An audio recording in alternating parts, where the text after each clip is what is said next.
మా ప్రభుత్వం తప్పైతే తప్పని చెప్తాం భవన్ మీద. ఇది కాకుండా ఇది కావాలని చెప్పాడు.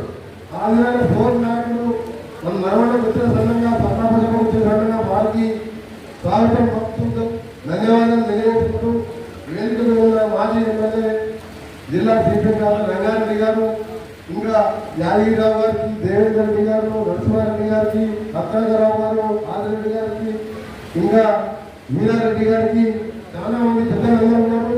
మీ అందరూ కూడా ఉన్నారు. కార్మికులందరికీ సిపిఐ అందరూ కూడా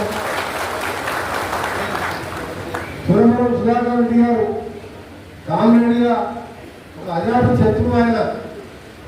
ఆయన భగవంతుడు చూస్తేనే ఒక శాంతమూర్తిలాగా ఎప్పుడు కూడా ఎవరు చిన్న పెద్ద కలిసినా మంచి మర్యాదలతో బాగున్నామని చెప్పి పలకరిస్తూ ఒక జాతీయ స్థాయికి ఎదిగిన తెలంగాణకి వెళ్ళి జాతీయ ప్రజాకారంగా ఎదిగిన నాయకుడు నిజంగా ఆయన లేకపోవడం, ఆయన ఆరోగ్యంగా ఉన్న మధ్యలో సడన్ గా పార్లమెంట్ సభ్యులైన తర్వాత కొద్దిగా ఇబ్బందులు పడి ఆయన వీక్ అయి మన నుంచి దూరం కావడం బాధాకరం. వారి ఆత్మ శాంతి కలగాలని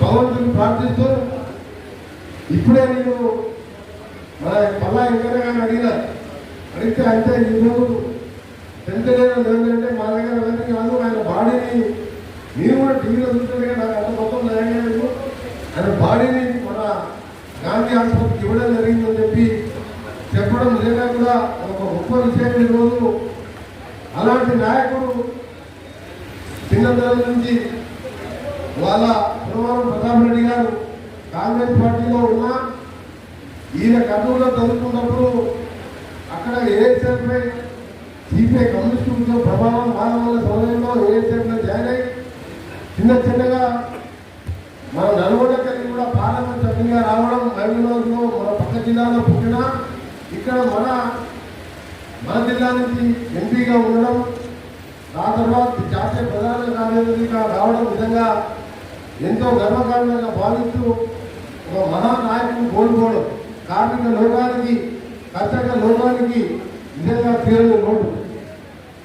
వారు ఎక్కడ కలిసినా నేను ఎమ్మెల్యేగా ఉన్నప్పుడు వారు ఎంపీ మిత్రపక్షం ఎమ్మెల్యే నేను ఆయన ఎక్కడ కలిసినా కానీ ఎప్పుడు ఫోన్ చేసినా వెంటనే మాట్లాడుతూ ఏ పనులను ఢిల్లీకి రా అని చెప్పేవాడు. ఇక్కడికి వచ్చిన ఒక చిన్నవారైనా సరే మర్యాదగా మాట్లాడుతూ ఎప్పుడు ఏ పనులు కానీ నాకు చెప్పని చెప్పి ఎప్పటికప్పుడు సలహా ఇస్తూ ముందుకు వెళ్ళేవాడు. అలాంటి నాయకుడు లేకపోవడం నిజంగా చాలా తీరని లోటు. కమ్యూనిస్టులకే కాదు, పేదవాళ్ళకు తీరని లోటు. కమ్యూనిస్ట్ పార్టీ అంటే వాళ్ళు సీట్లు అధికారం కోసం ఎప్పుడు కోరుకోరు. ఇప్పుడే మన కౌన్సిల్ చైర్మన్ గారితో మాట్లాడుతున్నప్పుడు సోమనాథ్ చిన్నర్జీ గారికి జ్యోతి పొందారు. సిపిఐ పార్టీ ఉండే ఎర్ర జెండా కార్మికుల కోసం కొట్లాడే పార్టీ ప్రధానమంత్రి పదవి అవకాశం వస్తే కూడా తీసుకునే వాళ్ళు. ఇక్కడ ఎమ్మెల్యే ఎంపీ ముఖ్యం కాదు వాళ్ళకి. ఎంతసేపు పేదవాడు కూడు గుడ్డ ఇల్లు వ్యవసాయం కార్మికులు ఏ విధంగా ఉండాలి, వాళ్ళ కోసం ఏం చేయాలి ప్రభుత్వాలని 10 మంది ఉన్నా 100 మంది ఉన్నా ప్రతి ఒక్క చేతిలో ఒక జెండా పట్టుకుని పోరాటం చేసే కమ్యూనిస్ట్ పార్టీ అంటే కూడా గౌరవం. ఎందుకంటే మీరు కమ్యూనిస్ట్ ఏరియా నుంచే పోరాటం చేసి ఎమ్మెల్యేగా 5 సార్లు, ఎంపీగా ఒకసారి, మొత్తం 6 సార్లు చట్టసభలకు ఎన్నికైన వ్యక్తిగా మీ పోరాటం చూసాం, మీ ఆరాటాలు చూసాం. మీరు పదవుల కోసం ఎప్పుడు చూడలేదు.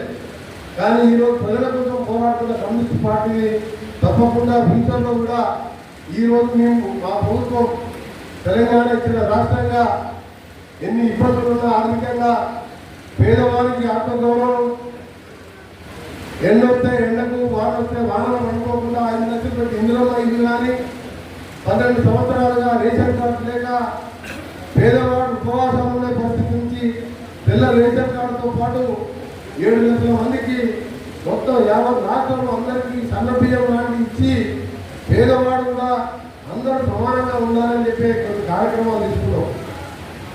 ఇంకా ఎన్నో కార్యక్రమాలు చేయవచ్చులేదు. ఇప్పుడే నేను ఇంటిగ్రేటెడ్ రెసిడెన్షియల్ స్కూల్ వేస్తున్నారు. 200 కోట్లతో 25 ఎకరాలలో ఇవాళ అప్పుడే కాలం కూడా లేస్తున్నాయి. 9 నెలలుగా బిల్డింగ్ కంప్లీట్ చేయించి పేదవాళ్ళు కూడా SC, ST, BC, minority OC కులాలకు మతాలకు అతీతంగా ప్రతి ఒక్కరు కూడా ఉన్నత చదువులు చదువుకోవాలి, జాతీయ స్థాయిలో అంతర్జాతీయ స్థాయిలో ఉండే విధంగా ఇలా 20,000 కోట్లతో కూడా స్కూల్ నడుపుతున్నామంటే స్కూల్ విద్యతోనే ఇలా పేదరికాన్ని దూరం చేయాలనే ఆలోచనతో మా ప్రభుత్వం ముందుకు పోతుంది. కాబట్టి కమ్యూనిస్ట్ సోదరులందరికీ మీ అందరూ కూడా అందరూ కట్టుగా పేదల వైపు ఉందామని మరొకసారి సుబ్రహ్మణ్యం సుధాకర్ రెడ్డి గారిని ఆదర్శంగా తీసుకొని రాజకీయ నాయకులు ఉత్తగా రావాల్సిన వాళ్ళు ఉన్నవాళ్ళు ఎవరైనా సరే అలాంటి నాయకులు ఆదర్శంగా తీసుకోవాలి. జయపాల్ రెడ్డి గారు కూడా మైపూర్లో మన దగ్గర 2 సార్లు ఎంపీ అయింది. అలాంటి నాయకులు జాతీయ స్థాయిలో నడవలేకపోతున్నారు.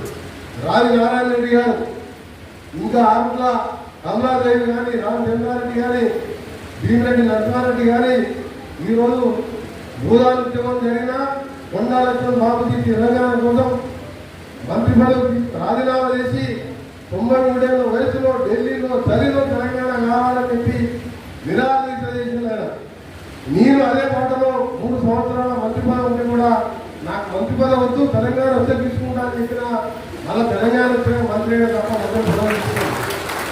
ఇలాంటి పోరాటాల జిల్లా నల్గొండ జిల్లాలో పక్కకే ఖమ్మం జిల్లా కూడా మన జిల్లా పోరాటం లాగే అక్కడ కూడా కమ్యూనిస్టులు కాంగ్రెస్ పోరాటం చేసే ఉద్యమాల్లో ఉన్నారు.